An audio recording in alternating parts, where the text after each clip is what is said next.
A and S.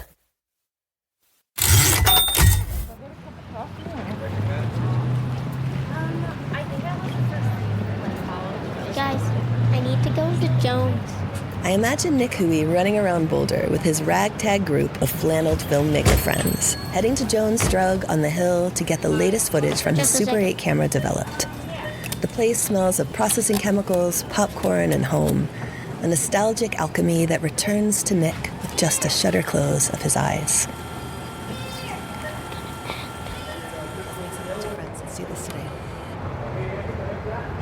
I can't imagine what it was like to be among the first to see the script that had little girls smashing baby dolls against the rocks as a life-size Barbie emerges at the dawn of woman. How it felt to be in those rooms that would shape a moment in cinematic her story in fresh and radical ways. Action. But this is exactly what Nick Houy did, with the opposite of Kenergy, and not one whiff of hubris. Nick, now a badass film editor in New York, is living this childhood dream for real, and I am lucky to call him friend, even if he doesn't know yet that we're besties. Tim, did that sound stalkery? On the Ampersand, we call this bringing together of the impossible the alchemy of anding. Together, we'll hear stories of humans who imagine and create by colliding their interests. Rather than thinking of and as a simple conjunction in that conjunction-junction kind of way, we will hear stories of people who see and as a verb, a way to speak the beautiful when you intentionally let the soft animal of your body love what it loves. As St. Mary Oliver asks, what is it you plan to do with your one wild and precious life? Oh, I love this question. When I'm mothering, creating, and collaborating, it reminds me to replace a singular idea of what I think I should become with a full sensory verb about experiencing. I'm Erica Randall. And this is Nick Houy on the Ampersand.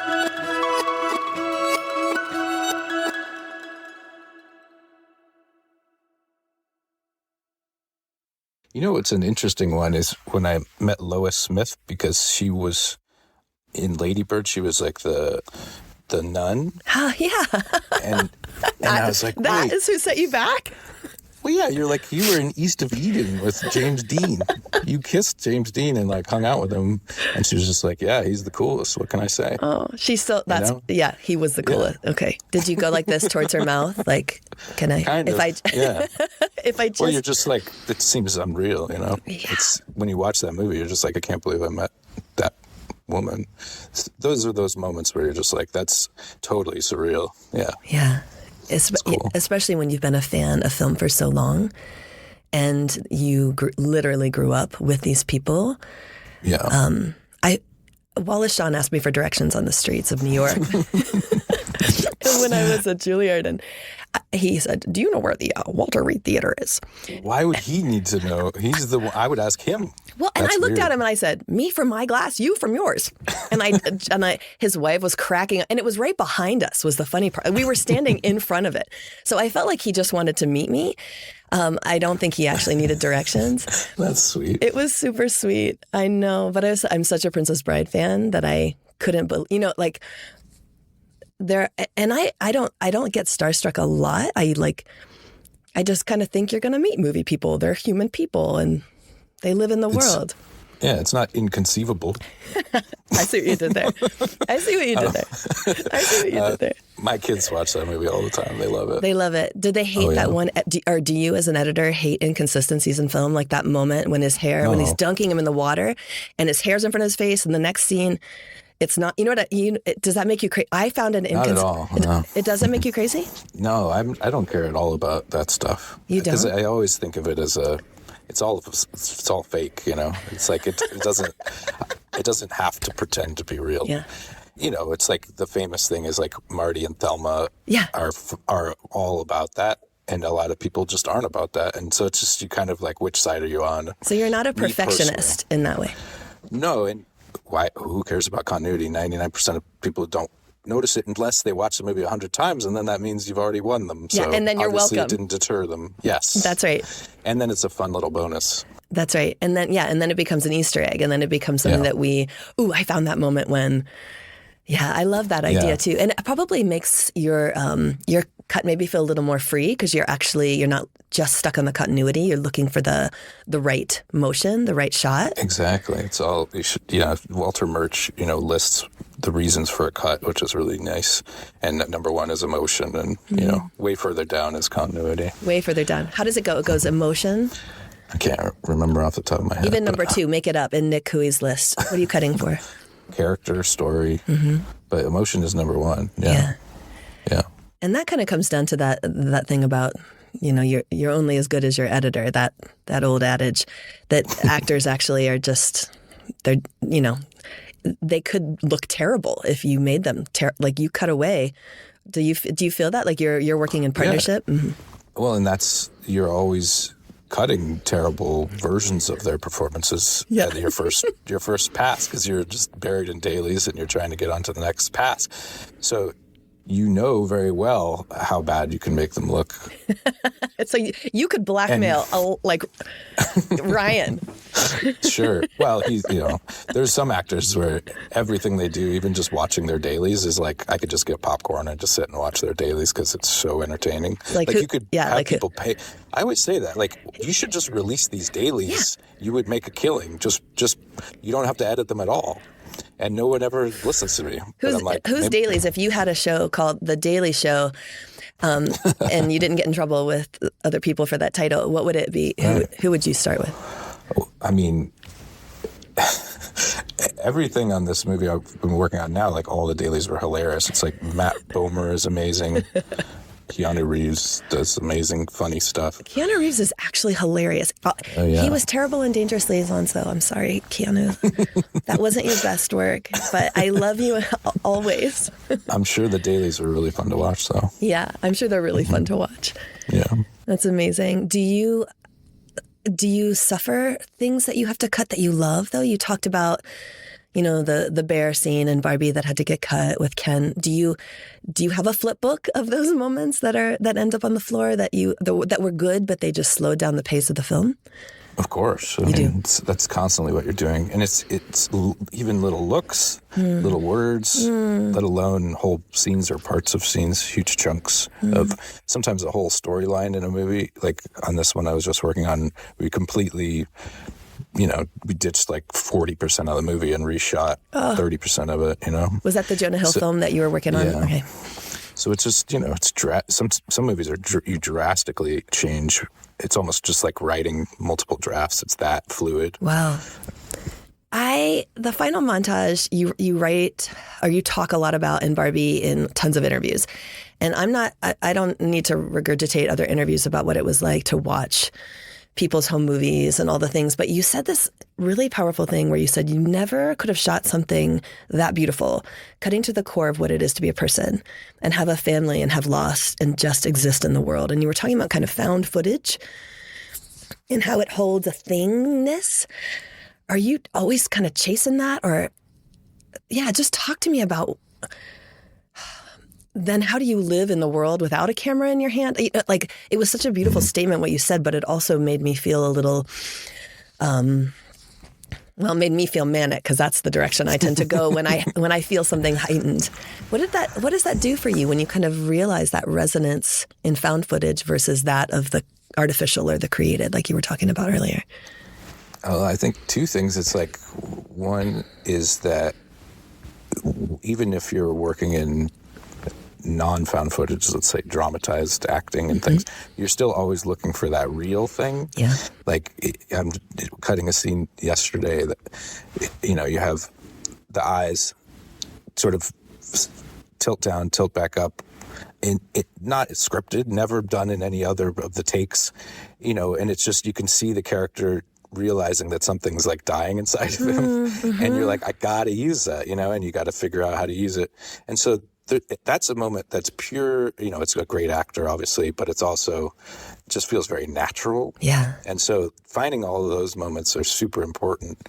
So I'm always doing that, I think, is trying to find the thing that feels real, because a lot of it does, but the things that feel most real. So it's still found footage. It's just found footage in dramatized scenes. Yeah. That's a perfect way to put it. I've never thought about it that way. And then the second thing I'll say is the way that you can go about life without always having a camera, which I try not to do. Like when I travel and stuff, I try not to be looking through a camera. Is, you know, the thing that makes it difficult is like if you haven't seen that movie Saturday Night. Have you seen that yet? The Jason Reitman movie that just came out. It's really good. It's about Saturday Night Live's first night. And it's really great. And Gilda Radner is a great character in it. And she says at one point, like sitting at the ice rink in Rockefeller Center, she says something like, I feel like I already missed this moment. Like I already feel nostalgic for this moment. And you're like, and so that is a problem, obviously, that some people have. And I've definitely had that problem.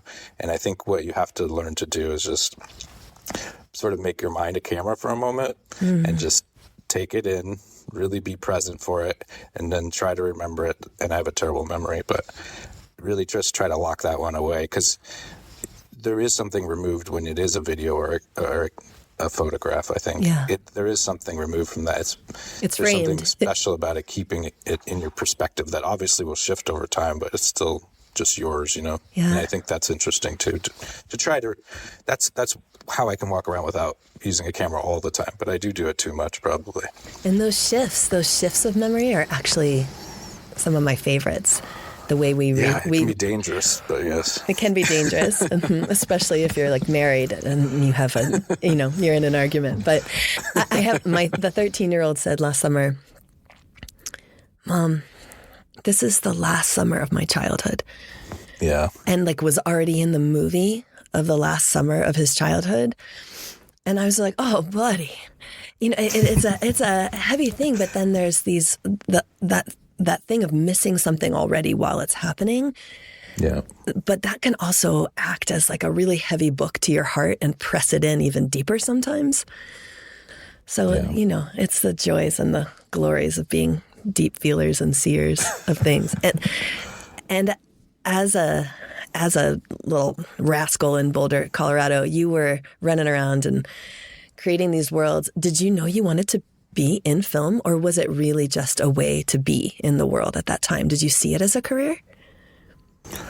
I don't think I thought about it like that, really. It was more just like, oh, it's fun. It feels like a magic trick, sort of, I think that's what it felt like. It was like, oh, I can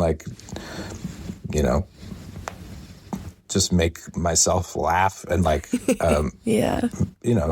my friends laugh. And we would just write little scripts and act them out, or just like shoot little, like stop motion animations and also just shooting everything that we were doing, climbing up, Mount Sanitas and all that.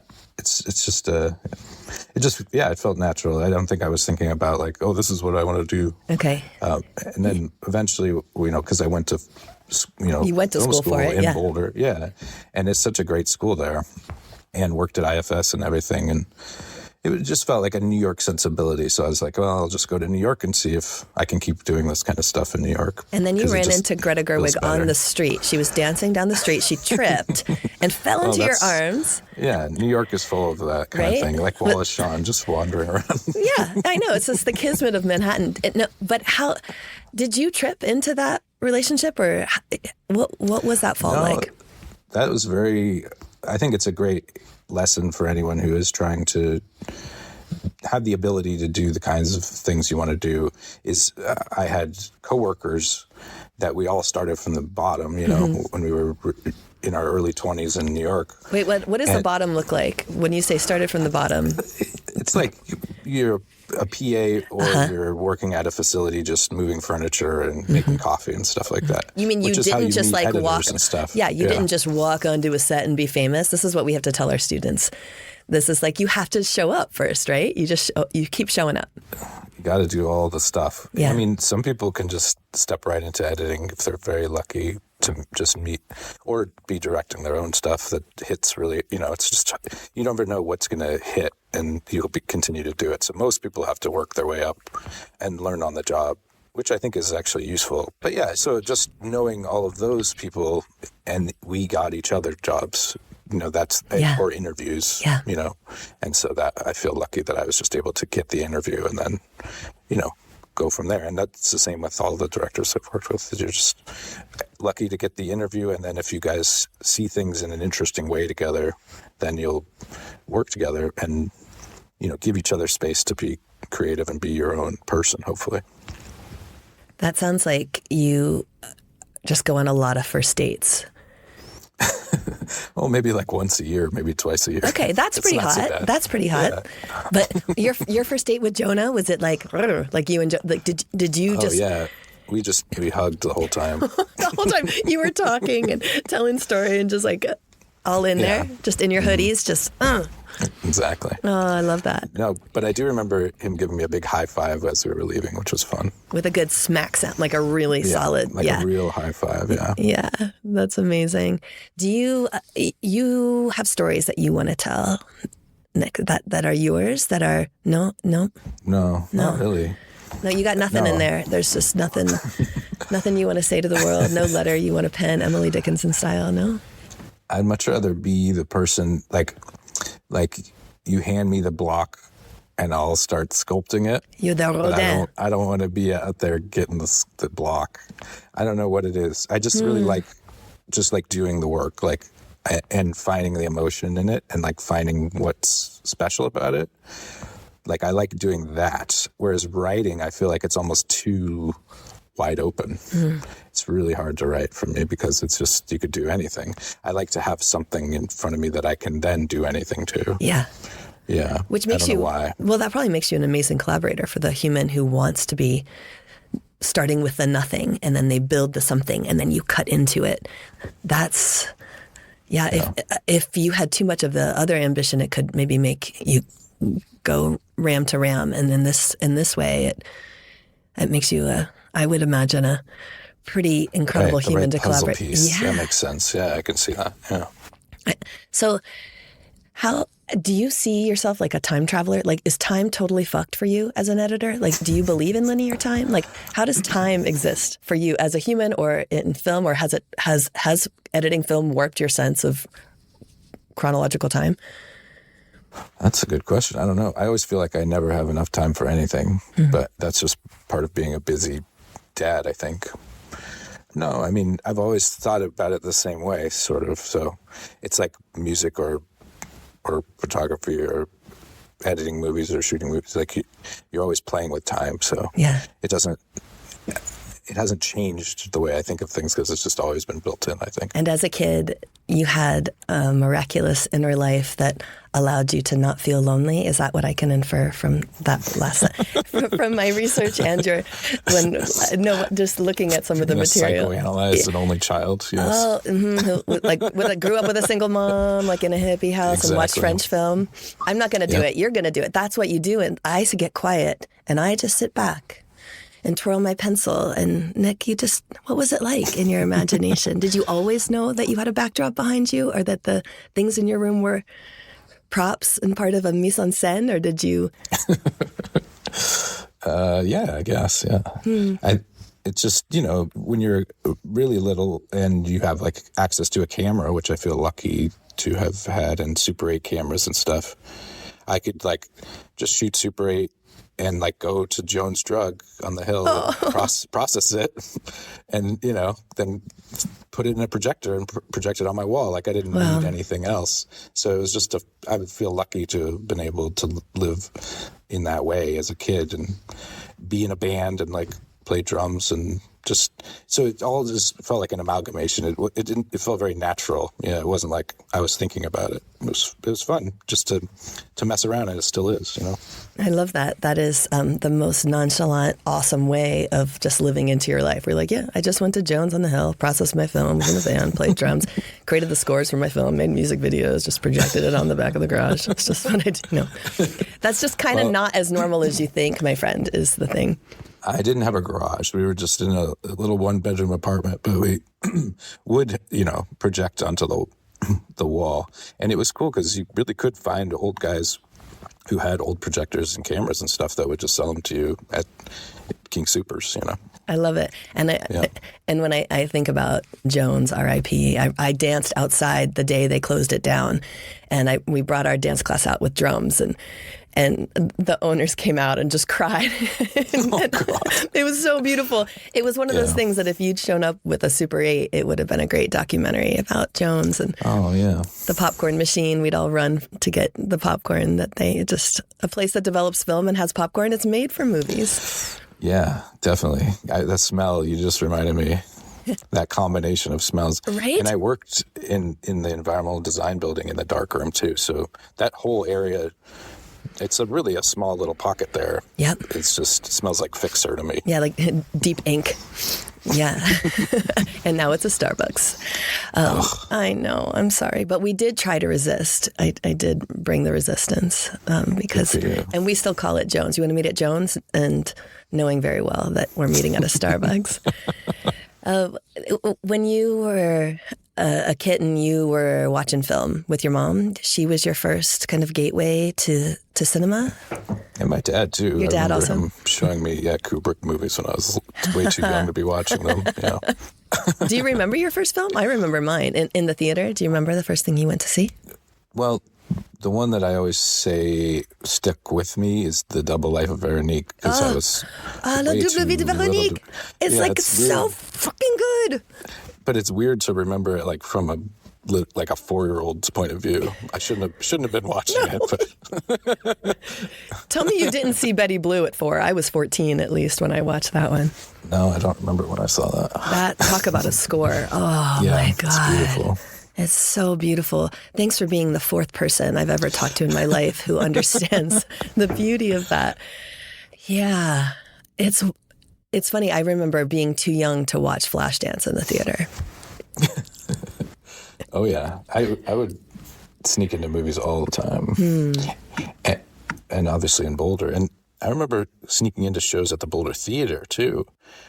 And I was trying to because I have a distinct memory of seeing Outkast in the Boulder Theater when I was a kid. Yep, they played there because I don't know if you listened to one of our episodes. That's what made me think about it. Yeah. But then I was like, but I looked it up and I couldn't find what year that was. I'm sure Francois knows. We'll find out and then we'll... I was trying to figure it out and it didn't make sense. The timeline didn't make sense. Because you would have been 6 or something like that. No, I was older than that. In 91... 90, so I was 9. Sneaking into the Boulder. How do you sneak into the Boulder Theater? Let's pretend you're 11. Let's pretend you're a scrappy, redheaded, bespectacled 11-year-old and your buddies. Yes. Mm-hmm. And do you sneak in the back? Do you sneak in delivering? What's your move? What's the movie of Nick sneaking into the Boulder Theater? Even into all age or non all ages shows. So here's my trick, and I think I'm allowed to say this now because it's been so long. 100%. Is if real Boulder diehards remember the Boulder Planet, which was a weekly newspaper that had an office that was basically in the Boulder Theater. And my mom was a copy editor there at the newspaper. So we would just go visit my mom, and there was literally just a door into the Boulder Theater, and we would just say, hey, we're going to go in here, while you're working. And she didn't even know? Sometimes maybe she turned her head, and I'm not going to, collude her in this. It was definitely our doing. And, we would do, and also at Munzinger when we were kids too, we would always sneak into Munzinger and watch IFS films. But then I ended up working for them later, so it's okay. It's okay. But I do feel bad about that. But it's also if kids want to have to sneak into things to have cultural experiences, I think that should be allowed. I think it 100% should be allowed. A more innocent time. It was a more innocent time. I remember the movie I snuck into at the Ohio Theater turned out to be, you can't get more innocent, The American in Paris. Oh, that's sweet. It was so sweet. And I sat in the balcony, and it was in this huge, gorgeous theater. And that's the memory from behind of my head watching the movie in this amazing theater. And then years later, being in a dressing room next to Leslie Caron and being like, oh my God, this is it. Either I have died or this is it. Okay, but now it is time to play the quick and dirty, where you really do have to try to win. In the quick and dirty, you have to say and, meaning like, I'm going to say this and that, or you have to say a word with and in it. So if I was going to say songs to fall asleep to, Mr. Sandman, and and has and in it. Okay, so like that. All right, so a movie about a toy or toys from your childhood. Should it have the and in it? Yeah. Mm-hmm. That's tough. I know. Yeah, I don't have this kind of brain, but I'll try. You can go. Like if you, like for me, it would be like Teddy and Rosie, who I gave the haircut to. So it would be like The Adventures of Teddy and Rosie. That would be my movie. Oh, so you can just make it up. It doesn't have to be a real 100%. movie. This is your made up. I want toys from your childhood put into a movie and you title it. Go. He-Man and the Sand Trap. Hey, it had and in it. Double. You totally won. And we edited out your answer to make it sound faster already. Okay. While you're editing, what are your food and beverage requirements? Seltzer and almonds. Okay. Articles of clothing that you wear that scream Coloradan in New York. My REI backpack, I guess, and with the CU keychain. That's perfect. I love that. What are some of your, I don't even know if this is going to be possible, but favorite movies that have and in the title? Antoine and Colette. Ooh. Lovely. Lovely. Lovely. Wallace and Gromit. Wallace and Gromit. Did you listen to the ampersand episode where we talked to an astrophysics student who got to name tertiary craters on the moon and named them Wallace and Gromit? That's great. Because of cheese. The moon is made of cheese also. See? Yes. Mm-hmm. It's perfect. Okay, this is the time on the show where you're going to give a Nick Houy send-off. It could be to your kids on an adventure. It could be to a graduating class at CU. And you'll say, and may your cuts be swift. And you're like that. And it starts with and, as if it's kind of the last line of the thing. And it's going to ring out for eternity. No pressure. Go. And may you be true to yourself as you go forward. And listen to what you really want and what you think is important. And not be deterred by all the other crap. That was Nick Houy on The Ampersand. For more about Nick and his creative work, see our show notes. The Ampersand is a production of the College of Arts and Sciences at the University of Colorado Boulder. It is written and produced by me, Erica Randall, and Tim Grassley. If there are people you'd like us to interview on The Ampersand, do please email us at asinfo@colorado.edu. Our theme music was composed and performed by Nelson Walker, and the episodes are recorded at Interplay Recording in Boulder, Colorado. I'm Erica Randall, and this is The Ampersand.